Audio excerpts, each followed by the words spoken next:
Is this your ship? Oh my stars, she is just so handsome! Does she have a name yet? What's her drive model? Oh, gosh. Listen to me babbling. When I was in Edgewater, I dreamed of flying on a real ship, working on a real engine, belonging to a proper crew. I'm the only decent mechanic Edgewater's got, but every time I think of going back, I get this sinking feeling. I've worked on the occasional supply coach in need of repairs. Once I built a little model craft out of spare parts, but I want to ask you something, and you can say no. But can I come with you? I could tend to your engine. I know my G-valves for my catalyzers, and I can keep your ship singing. And if you ever need a pair of eyes watching your back, I can do that too. What do you think? Yeah, I've been thinking about that. Edgewater was on the verge of collapse before you showed up.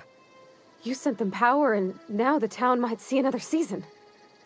And you talked Miss McDevitt into coming back to town.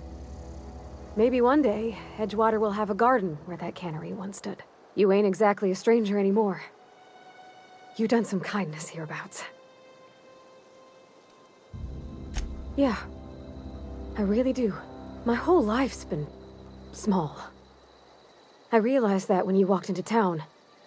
I've been seeing the same faces every day, the same sky, the same stars. Then I saw this ship. This gorgeous, stately lady with her eyes turned skyward, and I made up my mind to come along with you. Yes! I mean, thanks. You won't regret this, mister. Captain. I can call you Captain now. Ha! I got a captain.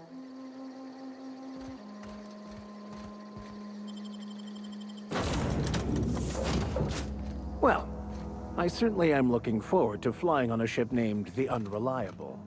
I'll just head upstairs and... Captain, what can I do for you, Captain? Do you know how to install a power regulator? Outstanding, Captain. Your aptitude for engineering will prove invaluable in the event of another catastrophic engine failure. Our engine room is located behind you, across the cargo bay.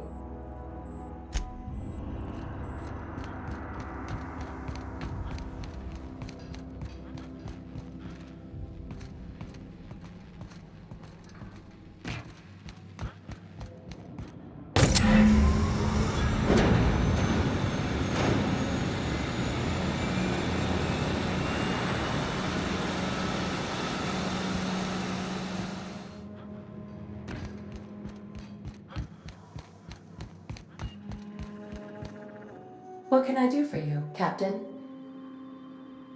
All systems are operating within acceptable parameters. I am prepared to bring the Unreliable into low-altitude orbit. This should prove an adequate test of our flight capabilities.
We have received a communication request from Dr. Phineas Wells.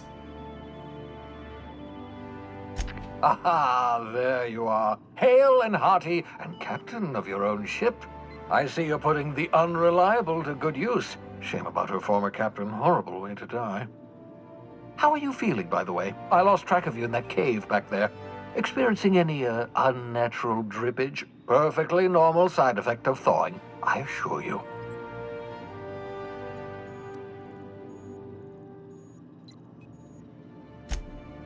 Oh, that, yes, that's probably permanent. I wouldn't worry about it, though. I'm sure you're fine. What you saw in Emerald Vale is happening all across the colony. Food shortages, lack of supplies, and basic necessities. We're dying. The chairman, the minister, and all their lackeys on the board are to blame. The Hope has some of the brightest minds Earth ever sent us. If we can revive the Hope's colonists, they can help us undo the board's mistakes. You need to get to Stellar Bay on Monarch. I have contacts there. They'll help us, find the chemicals to revive your fellow colonists. Gladys Kilkelly, lovely woman, runs a cozy little black marketing outfit on the Groundbreaker. She can get you...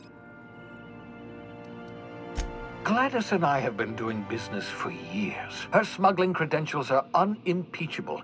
If anyone can get you a key to Monarch, it's her.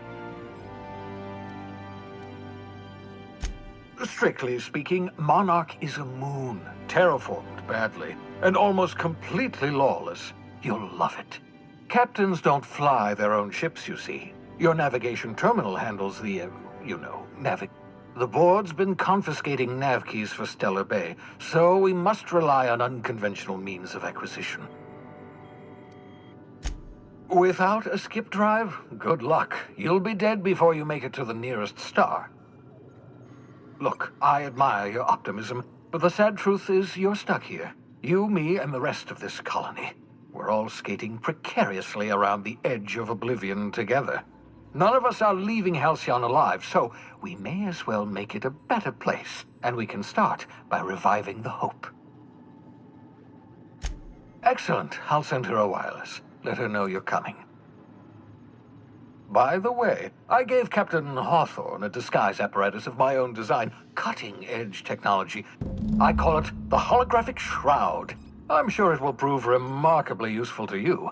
You'll find it in the captain's quarters.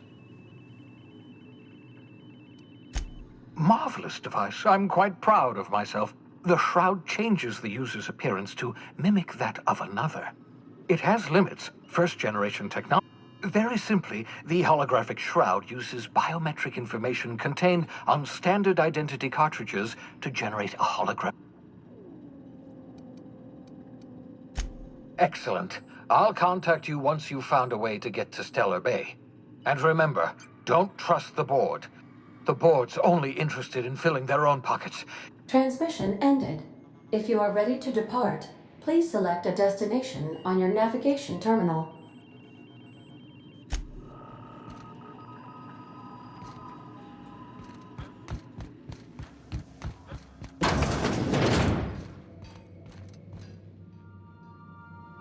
Yeah, so this is my hidey spot now.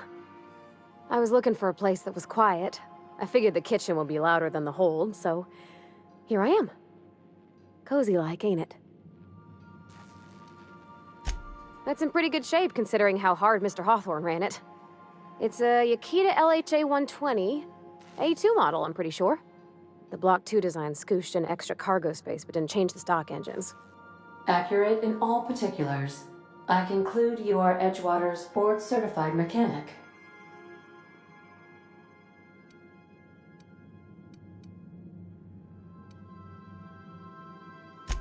Fly-by-wire's pretty normal.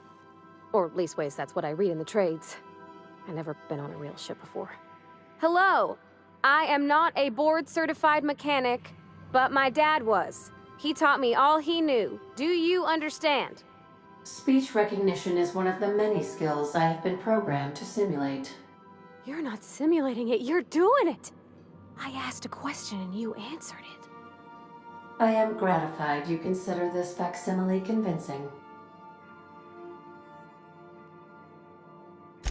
I don't see any holes in the hull. I'll take a good squint at her, make sure everything's tip-top. But I think we're cooking with plasma torches. You can do that, you know. My dad taught me how to make grilled cheese sandwiches with a plasma torch.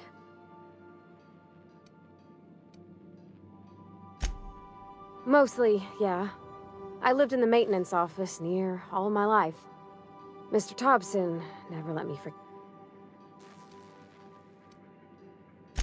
Except for my schooling years, I was always beside him. When I got older, he set me to sorting tools and parts while he worked. Not on the regular. Once in a great long while, a Saltuna boat would break down on the pad. He'd always bring me along for those. Mostly, he did the same as me. Kept the cannery, running. Turned loaders, plumbing and electricity. I'm not exactly a model employee. Not like he wanted. The kind that stays quiet and gets the right... It's not normal for anyone to do as their parents. When I tested out for maintenance, everyone figured it was on account of my dad. Because they were hoping their own kid would get the job and get sent back to Edgewater. When folk go away for schooling, they don't get back to where they begun. I reckon you could say, no thanks, I don't want a job. But then you don't got a job. Well, they're powerful good tests.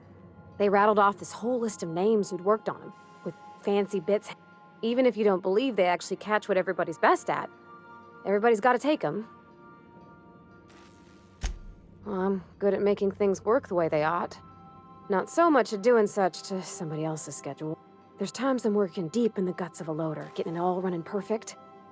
Then I look up to see it's tomorrow, and I've blown another deadline. Anyhow, I was happy to get back home. I didn't care much for schooling. Yep, nothing much had changed. Everything was a little grayer, a little dirtier. Dad met me at the shuttle and gave me a big ol' hug. I noticed straight away that he was moving slower and stiffer. He made a little grunt when I squeezed. About a year. I tried to do more of the work so he could rest. His heart gave him pains. Dad never said that he loved me, you know? I knew on account of him showing it. How he'd stay up late to help with my projects or... Oh gosh. Look at the time. Sorry to bend your ear so long. And I got so much to do before this ship's in decent shape. What? You want me... Oh, that's a relief. Thanks, Captain, for letting me stick around. I mean...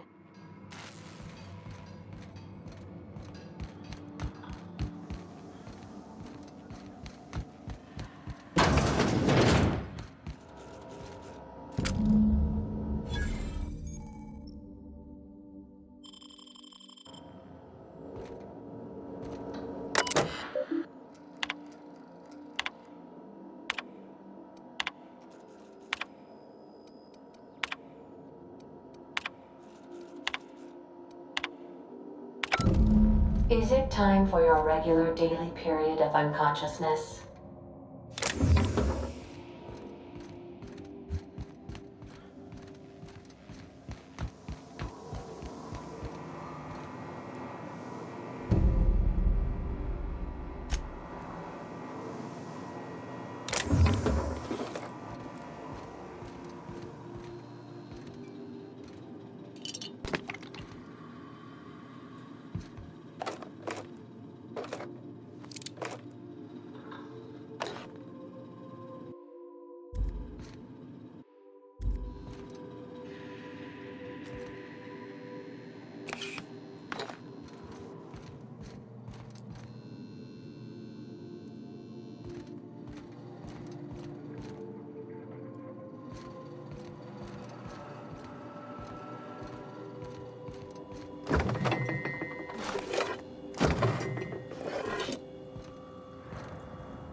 Welcome back, Captain. How can I be of assistance? The unit is a cleaning SAM. Hawthorne brought it on board some cycles ago, I'm sure with the intent to modify it. But I've never seen it up and running. Alex likely recorded progress notes detailing his efforts to modify SAM. If you check the terminal in your captain's quarters, we may be able to determine what work remains in order for Sam to properly operate.